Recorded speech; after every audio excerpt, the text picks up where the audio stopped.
Okay, wait, stop scrolling for a second. Seriously, look at the date on your phone. It is February 4th, 2026. Oh God, it's here.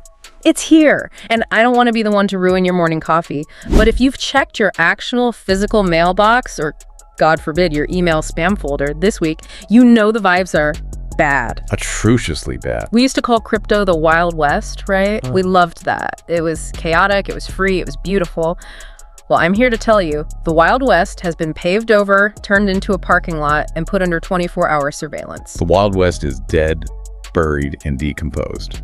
We are living in the glass house now. That's the only way to describe it. The glass house. Every wall is transparent. Yeah. And the IRS is basically standing on your front lawn with high-powered binoculars and an AI-powered clipboard just waiting for you to twitch. That is such a terrifying image, but it's accurate because people are absolutely losing their minds in the group chats. I'm seeing the DMs. American listeners are getting this piece of paper form 1099 DA for the first time ever, and they are looking at numbers that make absolutely zero sense. Yeah. And the Europeans. And my European friends.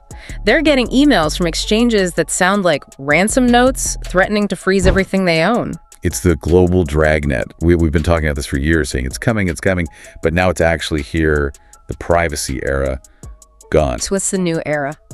2026 is the year of data hygiene. Yeah. Which is the least sexy term I've ever heard, but it's going to save your life. Data hygiene. Sounds like I need to scrub my hard drive with bleach. But seriously, today we are going into the belly of the beast. We have to. We're going to break down exactly how these AI auditors are flagging people automatically, because yes, that is happening. We're going to talk about why the EU can now legally hold your assets hostage if you ghost them. And we need to have a serious talk about DeFi, because I feel like everyone thinks DeFi is the safe haven, and you're telling me it's actually a trap? It's not just a trap, it's a minefield.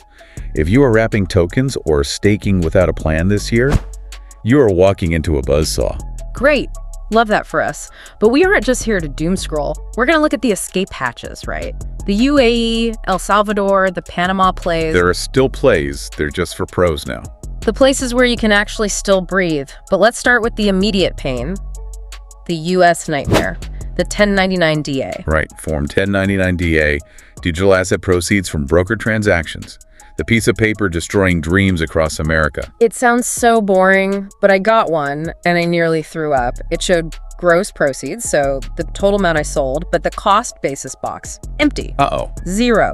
It looked like I made pure profit on everything. I'm looking at this thing thinking, I did not make $1 million, I lost money. And that is the trap. That is the covered security trap. Okay, let's unpack this because people are confused. What makes a security covered? It's all about the date. January 1st, 2026. Any crypto asset you bought on or after New Year's Day of this year is a covered security. So the broker has to track it. Exactly. The broker, Coinbase, Kraken, whoever, is legally required to track what you paid for it and report that to the IRS. That's the easy part.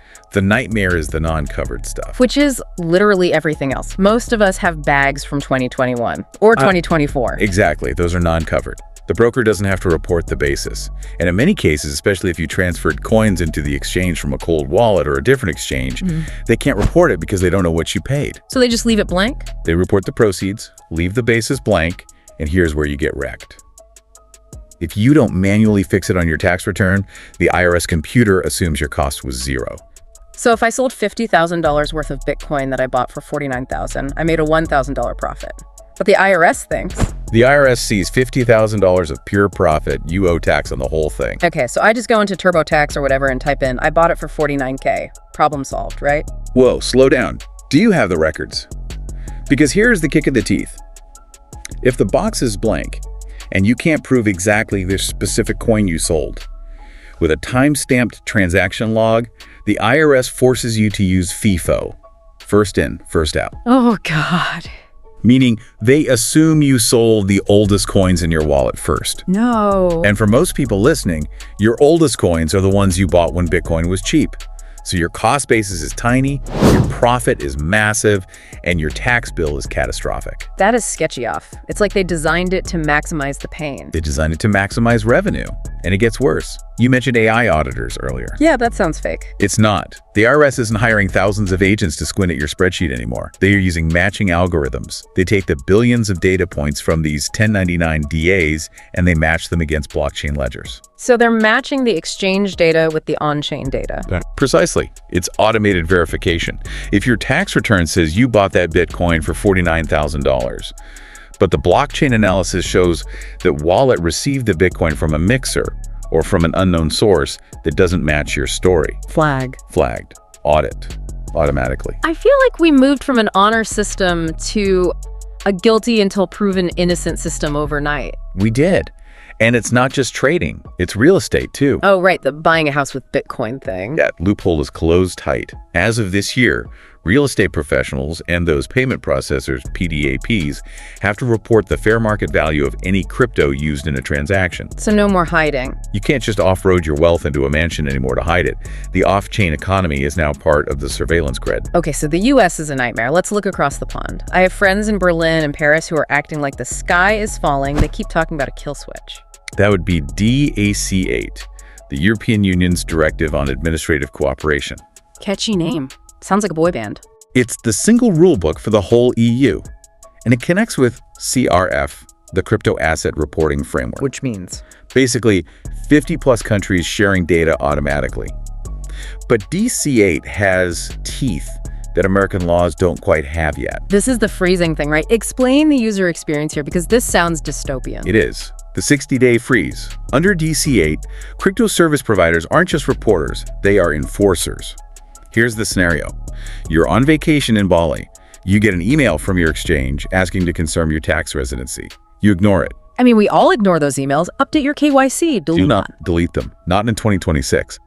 If you ignore the request, and then you ignore 2 reminders, the platform is legally obligated to freeze your account after 60 days. Freeze? Like, I can't trade. Freeze, like you log in, you see your balance is $100,000, but the withdraw button is grayed out. The little banner at the top says regulatory block. Oh my God. You can't trade, you can't withdraw, you can't move it. Imagine the market is crashing.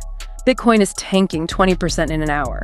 And you are watching it burn because you were too lazy to upload a PDF. You are now in customer service purgatory. That is actually aggressive. But wait, can't I just use some offshore exchange? Go to some platform in the Seychelles or something? Oh, you sweet summer child. Yeah. That's a common misconception, but unfortunately incorrect. The AC8 is extraterritorial. Meaning, if that platform in the Seychelles wants to serve even one customer in the EU, they have to register and report to an EU member state. If they don't, they get blacklisted. The firewall is up. There's literally nowhere to hide inside the Eurozone. So the walls are closing in from the US, they're closing in from Europe. Let's talk about the tech, because I know a lot of people are pivoting to DeFi. They think, okay, centralized exchanges are snitches, I'll just go strictly on-chain. Yeah, good luck with that. I'll wrap my BTC, I'll do some liquid staking, I'll hide in the smart contracts. And that is where you get wrecked. DeFi is the biggest tax trap of 2026. Why? Code is law, right? Code is law. But the IRS doesn't care about your code. They care about economic events. Let's take wrapping. This is the classic argument. Right. You take your Bitcoin, you wrap it into WBTC so you can use it on Ethereum. Right. It's the same value. It's like taking a $20 bill and asking for 2 10s. It's not a sale. That's what you think. Yeah. But the IRS looks at the material difference standard. Is wrapped Bitcoin materially different from Bitcoin? I mean, kind of. Yes. It's on a different blockchain. It has a different custodian. It has smart contract risk that Bitcoin doesn't have, therefore they're different properties. So when you wrap... You are technically selling Bitcoin and buying WBTC. Wait. So if I bought Bitcoin at $10,000 years ago, and today it's at $100,000, and I just wrap it to use in a DeFi protocol... You just triggered a capital gains tax on that $90,000 profit. On light. Immediately. Without ever cashing out to dollars. What? You owe the tax man, but you still just hold crypto. That is insane. You could have a tax bill bigger than your bank account balance. Easily. And it gets worse with liquid staking. This is the dominion and control problem. We've talked about Revenue Ruling 2023-14. I hate that I know what Revenue Ruling 2023-14 is. It's the one that says when you receive staking rewards, like if it's staking ETH and you get state back, you owe income tax on the value of that reward the second it hits your wallet. Because I have dominion over it, I can sell it. Exactly. But here's the nightmare scenario.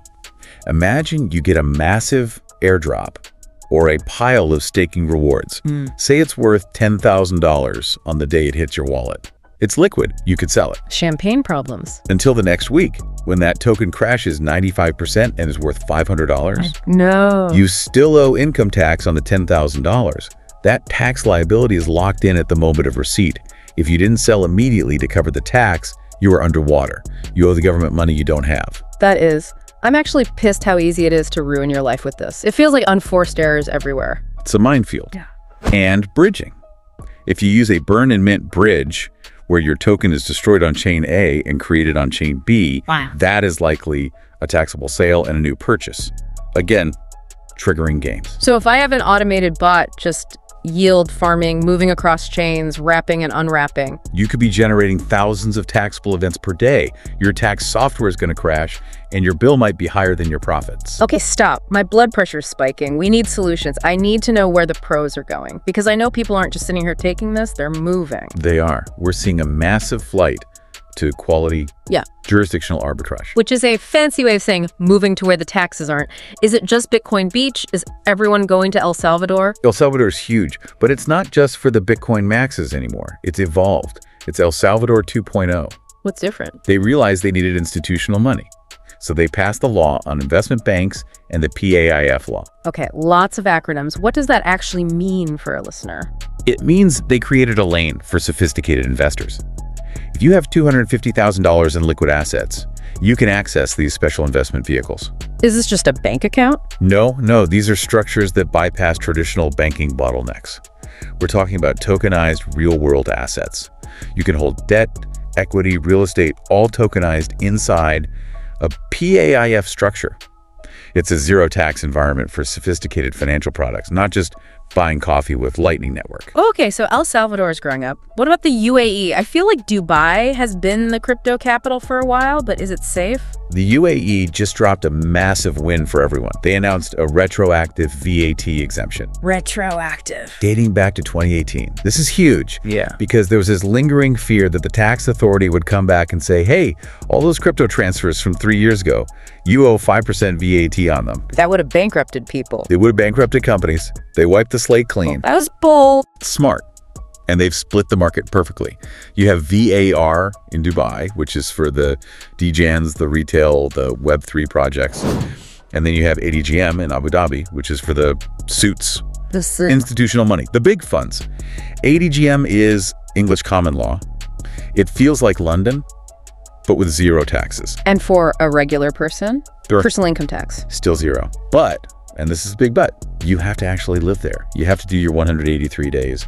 You can't just buy a P.O. box and pretend. Got it. Real boots on the ground. Now, what about the people who want to stay mobile? The nomads. I've heard about this Cayman-Panama sandwich. Institutional arbitrage strategy. This is the one everyone asks about and the one everyone gets wrong. Break it down. How does the sandwich work? Okay, so you have Panama. Panama has a territorial tax system. That means they only tax money you make inside Panama. If you make money trading crypto on a global server, that's foreign income. Tax-free? Tax-free. But Panama banks can be slow. And some exchanges don't love Panama entities. So you pair it with the Cayman Islands. You set up a Cayman exempted company. Sounds expensive.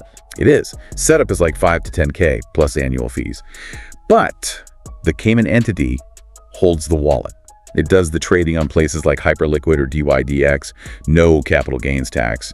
Then it routes the profits to wherever you structure it. So wait, can I just sit in my apartment in London, set up this Cayman company, and trade tax-free? Absolutely not. That is how you go to prison. Okay, good clarification. This is the central management and control rule.